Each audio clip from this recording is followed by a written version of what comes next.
Sur toutes les chaînes YouTube qui existent, 90% d'entre elles n'arrivent même pas à dépasser les 1000 abonnés. Et seulement 0,6% d'entre elles ont plus de 100 000 abonnés. Beaucoup de personnes pensent que pour percer sur YouTube, c'est qu'une question de chance. Après, normal, il y a des vidéos qui sont éclatées, qui explosent, et d'autres qui font pas beaucoup de vues alors qu'elles méritent plus. Et même moi, pendant une période, je me disais ça, qu'il fallait de la chance pour gagner en visibilité. Mais si je te disais que la chance n'était qu'un détail, que ceux qui ont explosé ont réussi grâce à une vraie stratégie et non par hasard. Aujourd'hui, on va essayer de comprendre si YouTube c'est un milieu où il faut de la chance, ou alors s'il y a quelque chose qu'on n'a pas encore compris.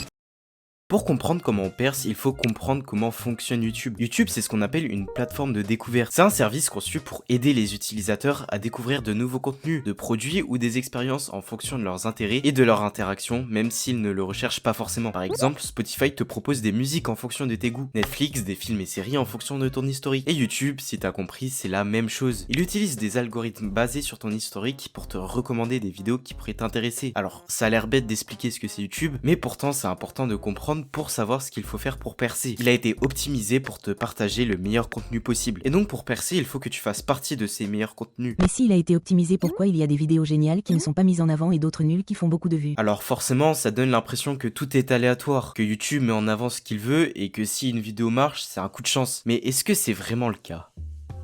Prenons l'exemple de cette vidéo, un vieux monsieur qui donne des conseils. Franchement, c'est pas la meilleure vidéo. La qualité elle est mid, il y a pas de montage, et franchement on a vu mieux en vidéo développement personnel. Alors pourquoi 29 millions de vues? En réalité, cette vidéo elle respecte les fondamentaux de l'algorithme. Elle provoque une réaction forte, et elle donne une raison de regarder. On peut se dire que l'homme a de l'expérience dans la vie. Donc c'est pas forcément de la chance, c'est qu'elle correspond aux règles invisibles de YouTube. Mais on en reparlera un peu plus tard. En fait, la façon dont YouTube recommande tes vidéos est simple. Lorsque tu sors une vidéo, la vidéo sera d'abord proposée à tes abonnés. Si tes abonnés l'aiment bien, alors ta vidéo sera proposée à une nouvelle audience. En fonction du pourcentage de gens qui aiment venant de cette audience, YouTube va encore proposer à une nouvelle audience. Et si YouTube tombe sur une audience qui aime énormément la vidéo, alors ils vont la booster au maximum sur cette nouvelle audience. Et ainsi de suite jusqu'à que les audiences potentielles soient épuisées. D'ailleurs, c'est pour ça que 70 à 80% des vues viennent des fonctionnalités de navigation. Du coup, il y a toujours une petite part de chance. YouTube peut proposer des vidéos à des catégories de spectateurs qui ne sont pas forcément intéressés par tes vidéos. Parfois, une vidéo va tomber au beau moment avec un bon sujet, pile quand il y a une bonne demande dans une certaine audience. Mais pour moi, c'est pas forcément ça qui va te faire percer. Ce qui compte, c'est pas d'avoir une vidéo qui marche par hasard, c'est d'en avoir plusieurs qui fonctionnent régulièrement. Et ça vient pas de la chance, ça vient d'une vraie stratégie. YouTube, c'est de la technique. Alors, bien sûr, il y a de la créativité, mais ce qui fait réellement la différence, c'est surtout le savoir-faire. Tu sais, faire une bonne vidéo, c'est comme réaliser un bon film. Imagine un film avec un scénario incroyable, mais qui a des acteurs médiocres ou une production bâclée. Franchement, tu penses que les spectateurs vont rester jusqu'à la fin?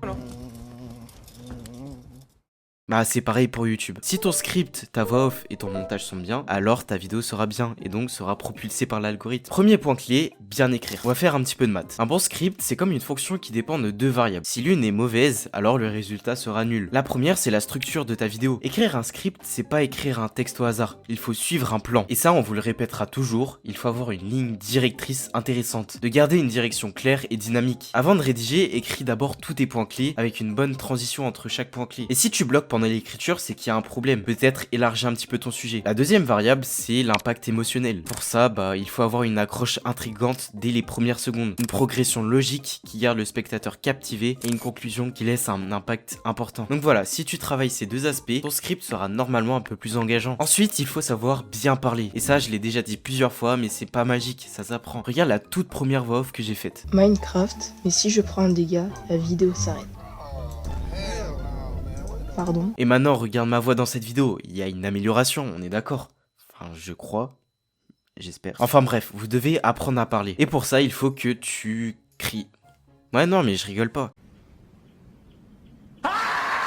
Quand les acteurs vocaux font du doublage, tu crois qu'ils parlent normalement? Bah non, c'est logique. Ce que tu peux faire, c'est que tu vas sur la chaîne de quelqu'un et phrase par phrase, tu copies sa voix et son intonation. Et là, normalement, tu vas t'améliorer. Il y a des vidéos, si tu leur enlèves tout le montage, les effets, etc., ça sera quand même intéressant et regardable, car ils ont une bonne voix off, ils savent parler. Et la dernière partie, le montage. Cette fois, je vais pas te dire, ouais, faut avoir un beau visuel, faire un bon sound design. Cette fois, une chose, apprends à faire du montage rétentionnel. Ce que je veux dire par là, c'est d'apprendre les bases du montage. Bien des rushs, faire des bons zooms et des bons sous sous-titres, ça c'est la base. Ok, on te l'a déjà dit plein de fois, mais apprends bien ces bases qui font tout le travail. Pensez à la loi de Pareto, c'est sûrement les éléments les plus importants dans un montage. Bien des rushs, ça permet d'avoir un bon rythme, faire des zooms, ça dynamise, et rajouter des sous-titres, ça rend ta vidéo plus interactive. Mais bon, tout ce que j'ai dit avant, normalement tu le sais déjà, et tu sais que ça s'apprend. YouTube, c'est un milieu qui évolue avec le temps. C'est impossible d'être excellent dès le début. Allez faire un tour sur une chaîne de quelqu'un que vous aimez bien, et vous allez voir qu'il y a forcément des améliorations qui ont été faites. La vidéo du vieux monsieur, si elle a bien marché, c'est aussi parce qu'elle a été postée au tout début de YouTube. Une vidéo comme ça ne marcherait pas aussi bien aujourd'hui. Et puis même, si tu as passé beaucoup de temps sur une vidéo, ça veut pas dire qu'elle est forcément excellente. Re-regarde-la quelques mois plus tard et tu te rendras compte qu'elle n'est pas forcément excellente. Oubliez pas que YouTube c'est un algorithme. Il ne voit pas ta vidéo, mais seulement les statistiques qu'elle engendre. Donc pour moi, il faut pas forcément rejeter la faute sur de la malchance, mais plus des creux dans certaines compétences dites juste avant. YouTube, c'est un mélange d'un peu de chance et beaucoup d'efforts. Mais tu peux provoquer cette chance en cherchant ce qui va pas dans tes vidéos, en t'améliorant. L'algorithme n'est pas contre vous. Il cherche simplement à pousser la bonne vidéo à la bonne audience au bon moment. Et si un jour tu arrives à percer,